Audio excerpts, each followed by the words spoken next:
वक्त पेशावर की सड़कों पर एक बड़े तूफान का पेश खामा नजर आने वाले मनाजिर हैं।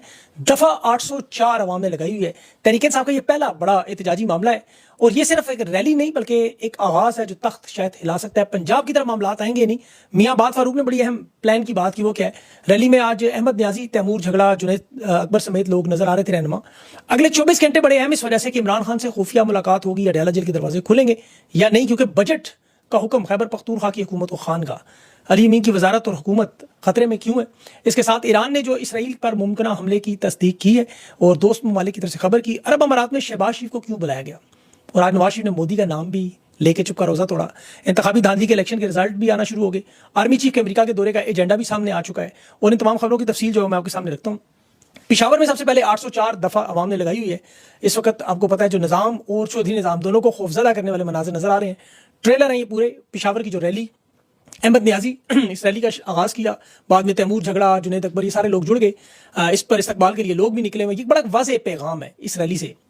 अवाम का जो रद्द-ए-अमल और जवाब और एहतजाज का जो मामला है, अवाम को सड़कों पर लाने की तैयारियां ये बड़ी जोरों शोर से चल रही हैं। इसमें मुख्तलिफ काफिले भी शिरकत कर रहे हैं, पंजाब से बल्कि मियाँ बात फारूक भी पहुंचे हुए। अब ये अवाम की तवक्कुआ से काफी बड़ी रैली निकल आई है, क्योंकि ये टेस्ट केस था नौजवानों को इकट्ठा करने का। इसमें इमरान खान और बुशरा बीबी की रिहाई के लिए अहमद न्याजी ने जो तकरीर में एक बात की कि जब तक रिहाई नहीं होगा हम घरों में नहीं जाएंगे। अब मजीद रहनुमाओं का भी इसमें शामिल होने का सिलसिला नजर आ रहा है। और ये जो लाए अमल जिसकी हम बात करते हैं, जिसका वार्म अप सेशन मुझे नजर आ रहा था कि इतनी बड़ी तादाद में लोगों को पिशावर में लाना और फिर उसके बाद मतलब पंजाब से निकालना, खान की रिहाई का ये मामला आगे बढ़ता जाएगा, क्योंकि अभी 24 घंटे बड़े अहम होने जा रहे हैं। इस्टेब्लिशमेंट शायद इमरान खान से अहम मुलाकात करवाएगी और ये जो फिर लाए अमल का मामला है वो भी सामने आ जाएगा। उसकी मुलाकात की जो बड़ी वजह है वो खैबर पख्तूनख्वा का बजट है, जो इस वक्त एक इंतहाई अहम मामला। और इसकी मैं आपको पहले यकीन थोड़ी सी आपको याद दहानी कराऊँ। 10 जून को इमरान खान का एक पैगाम कि खैबर पख्तूनख्वा का बजट उस वक्त तक पेश नहीं होगा जब तक अली अमीन अपने माहिरीन को अडयाला जेल लाकर मुशावरत नहीं करेगा। और इस पैगाम की अलीमा खान ने तस्दीक की, फिर इमरान खान के ट्विटर अकाउंट पर पीटीआई की ऑफिशियल से स्टेटमेंट आई और अली अमीन गंडापुर का नाम लेके बाकायदा कि ये बजट इमरान खान की मंजूरी के बगैर पेश नहीं होगा। उसके बावजूद तहरीक इंसाफ खैबर पख्तूनख्वा आफ्ताब आलम जो वकील हैं, उन्हें वजारत खजाना का इजाफी चार्ज देके कल बजट पेश करने का ऐलान कर दिया। और ये ऐन उस वक्त किया जब इमरान खान कैद तन्हाई में 46 डिग्री दर्जा हरारत में तंदूर में बैठे हुए हैं, जिसके नाम पर वोट लेकर सूबे में हुकूमत बनाएगी। खैबर पख्तूनख्वा की असेंबली में इस वक्त लग तो यही रहा, खान को माइनस करने की कोशिश कर रहे हैं। इतना बड़ा फैसला ये खुलम खुला गद्दारी में आता है खान के साथ। पिशावर में देखें जिस तरह आवाम निकली और ये जो रहनुमा इमरान खान की रिहाई के नारे लगा रहे हैं, उसी इमरान खान का दो टोक हुक्म है बजट ना पास करने का।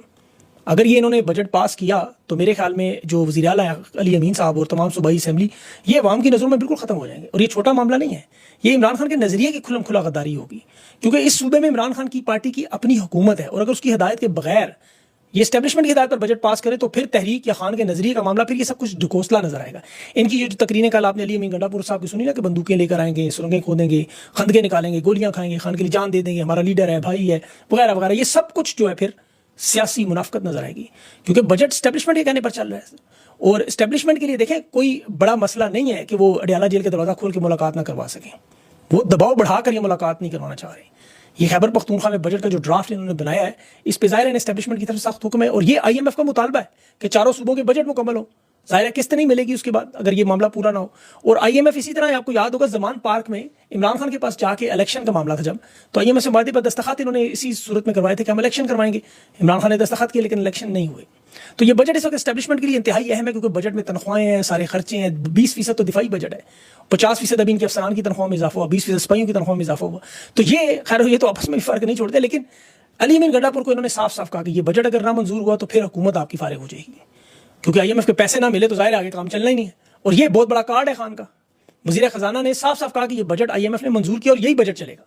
पार्लियामेंट को धमकी भी बल्कि पीपल्स पार्टी के लोगों ने जब शोर मचाया तो उसने कहा ये IMF ने बजट बना के दिया। भाई नहीं मानोगे तो हम 400 अरब का दूसरा बजट ला के सनतकारों को, एस्टेब्लिशमेंट के बाकी लोगों को बजट का फायदा पहुंचा देंगे, आप नहीं रोक सकते। अब ये तो खैर पीपल्स पार्टी की मुनाफकत की एक मिराज है, आपको पता है जिस तरह अभी जो कुछ आपके सामने KP में हो रहा है वही मामला यहाँ पे रजा रबानी, वो जो आइन की किताब पकड़ के रोता था, ड्रामे करता था।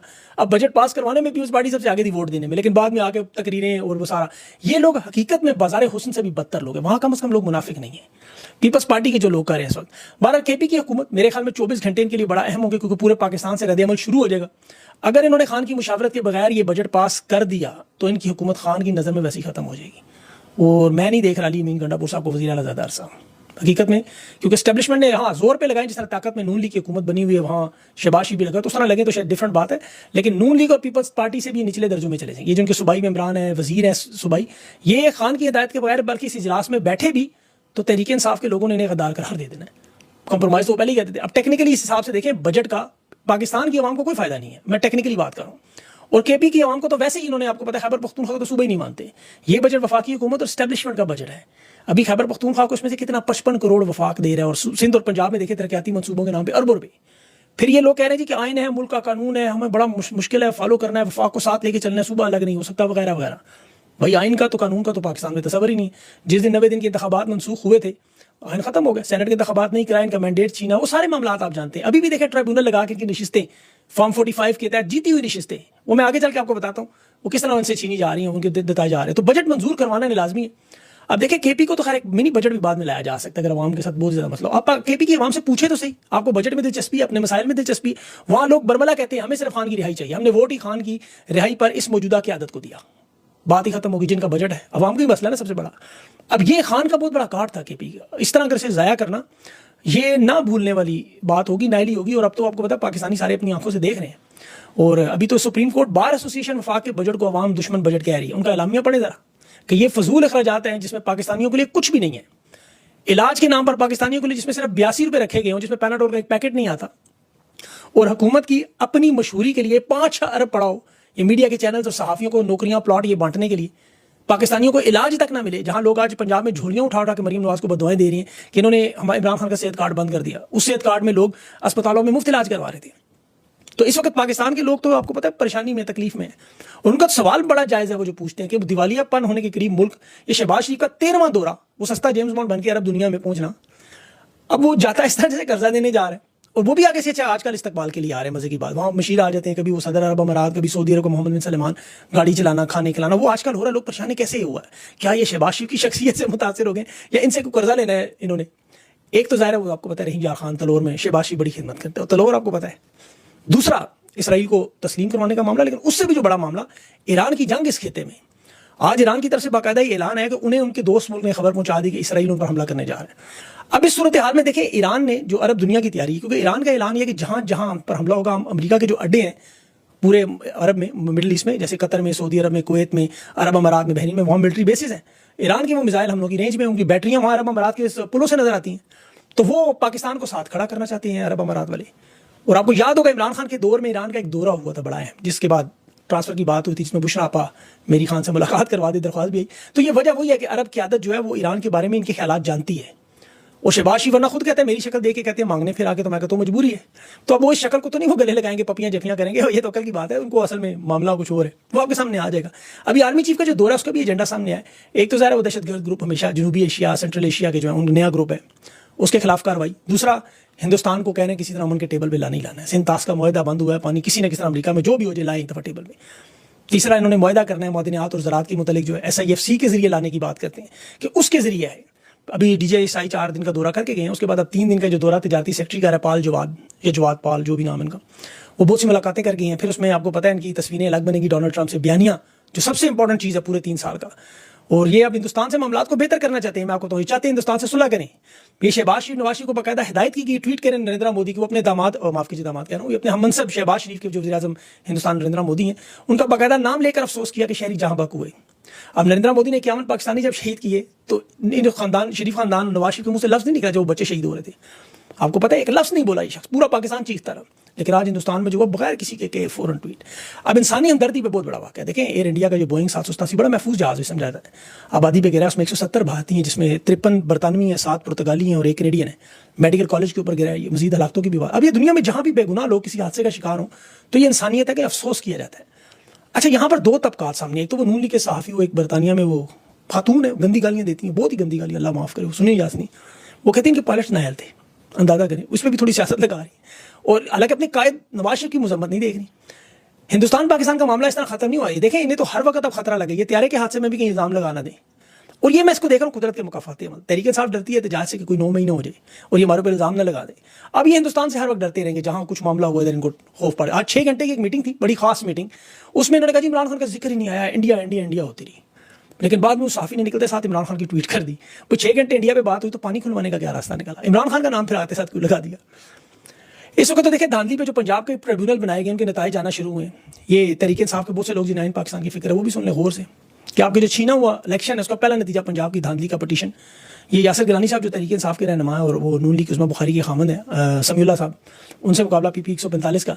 ये जज थे जज सुल्तान तनवीर साहब। यासिर गिलानी ने ट्वीट की, उसने कहा 6128 वोटों की बढ़तरी का ये फॉर्म 45 इलेक्शन जो फॉर्म 45 उसका इलेक्शन कमीशन था उसमें 1972 से वो उसमें भी जीता और जो आखिरी नतीजा दिया इलेक्शन कमीशन ने 4316 वोटों से, ये 168 पोलिंग बूथ का उसके पास नतीजा पड़ा हुआ है। टीएलपी, मुस्लिम लीग नून, इन सब के ओरिजिनल फॉर्म 45 इनके पास, यासिर गिलानी के पास। इलेक्शन कमीशन जो अपने फॉर्म अपलोड किए वो भी, अब वोट उसमें भी यासिर गिलानी के वोट उतने ही जितने वो बता रहे हैं। ये वाहिद नतीजा, अब देखिए ये वाहिद नतीजा तमाम के तमाम उम्मीदवार, लेकिन जस्टिस सुल्तान तनवीर ने फैसला कर दिया कि जी ओथ कमिश्नर ने जो दरख्वास्त डाली उसमें ये नहीं लिखा कि मैं दरख्वास्त गुजार को ज़ाती तौर पे जानता हूँ, दस्तखत मोहर लगा दी ये, लेकिन लिखा क्यों नहीं, इस बुनियाद पे मुस्तरद कर दी वो। मतलब किसी चीज़ पे भी वो कर सकते हैं कि कागज़ का रंग सफ़ेद था, पीला था, नीला था, ऊपर लिखा है, छोटा लिखा, जो दिल करे। ये वारदात इन्होंने कभी भी नहीं देना, रिटायर्ड इसीलिए लगाएंगे ज़ाहिर है। जैसे चीफ इलेक्शन कमिश्नर अभी तक लगा हुआ है, हटेगा तो पीसीबी का चेयरमैन लग जाएगा, उसकी जगह कोई और रिटायर्ड ढूंढ के लेंगे, जैसे वजीर खजाना ढूंढ के लाए। ये भी नून लीग से खलील रहमान रमदे के भतीजे हैं औरंगजेब साहब। 2013 के इलेक्शन में इमरान खान ने रमदे साहब पे इल्ज़ाम लगाया था कि ये नून लीग के जस्टिस हुआ करते, जैसे गाजी फायज। अब इसका भाई नून लीग के टिकट पे मैंने भी बना, वजीर भी बना, भाभी भी वजीर बनी, टिकट मेंबर भी बनी पार्लियामेंट की, कजन भी अटॉर्नी जनरल, खुद वजीर खजाना जनाब लागे हबीब बैंक के हालांकि साबिक बैंकर थे और हैं भी ये डच शहरी हॉलैंड के। ये तो कह रहे हैं बजट हमने बनाया एस्टेब्लिशमेंट के लिए, सनतकारों के लिए।